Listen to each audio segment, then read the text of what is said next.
Good morning, I'm Mikayla Denault. Intramurals are catching the opportunity to create community at Northwestern. One group of student leaders makes sure they know they are not alone. These projects add more community members to these bleachers, brighten up the courts, and add a bounce of art into Berlin. Students learn about sustainability practices in their classrooms and with a touch of a finger. To stay or to go, I'm Mikayla Denault. What SU students are doing with the new vaccination policy. The Berlin basketball art installation will allow community members to shoot hoops with a splash of color. For Medill Today, I'm Mikayla Denault.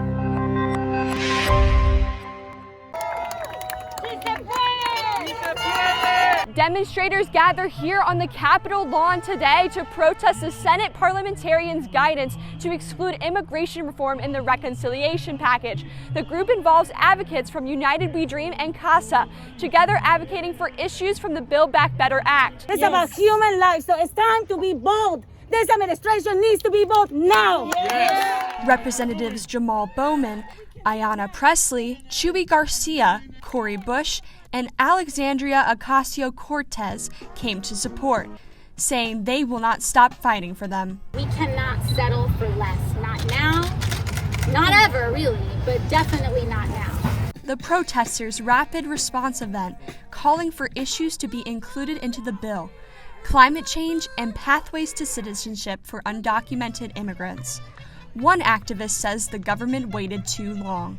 We are now actively aware, and we are all very deeply impacted by the consequences of not passing these legislations earlier. Representative for the 23rd District of New Hampshire, Maria Perez, an immigrant from El Salvador as well, says she's here to represent immigrants and give them opportunity. It has to happen because all this time during the pandemic, we've been calling all these immigrants essential workers.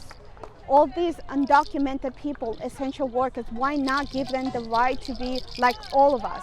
The House is planning to vote tonight on the bill. Reporting from Capitol Hill, I'm Mikayla Denault, Medill News Service.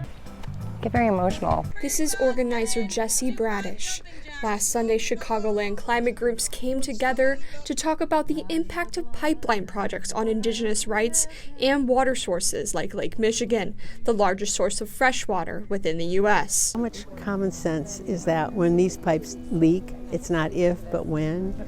And they're putting at risk the water. Fearing water contamination, activists spoke against Enbridge Pipelines 3 and 5, along with the proposed carbon dioxide pipeline that would run through Illinois.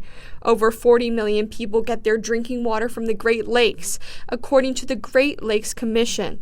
Advocates concerned because this is as close to our watershed as I think it could get. And being right next to Lake Michigan, climate activists are bringing people together through music, speakers, and an open mic. Water is sacred, water is life. Defeat their oily candidates. Everybody gets to look at the lake every day. It's so beautiful. I can't imagine anything happening to it. The event also raised funds to support those protesting Pipeline 3, who sometimes face legal challenges. There were hundreds of cases. Last year we actually had 2 Northwestern students come and speak who did do some time in the camps and were arrested. Local activists joining a national effort. Well, it's going to be grassroots pressure that's ultimately going to make the change. Protecting the water right in our backyard. Flags adorned Fountain Square as Evanston Pride hosted Una Fiesta Hispana last Thursday, celebrating Evanston's Hispanic and LGBTQ+ communities. I lived here for 20 years, and back then you didn't see this kind of thing, so it's nice to see that people are coming out to celebrate this. The second annual celebration, hosted by Evanston Pride, looks to honor Hispanic heritage with activities and music.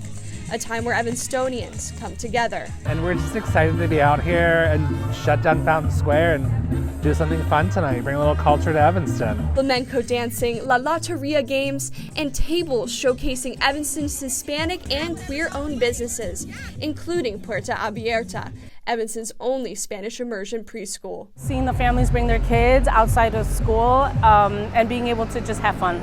It's all about having fun and embracing our culture. And as music plays and kids hit a piñata, attendees bring community together through culture and celebration during National Hispanic Heritage Month. It is important to celebrate this every year, to gather with other Latinos from other organizations and to think about unity. For Fernandez, it's all about creating visibility. Getting our culture be shown in the community, our children, new generations to feel proud of our culture. Dancing and celebrating to honor cultures. Mikayla Denault, Northwestern News Network.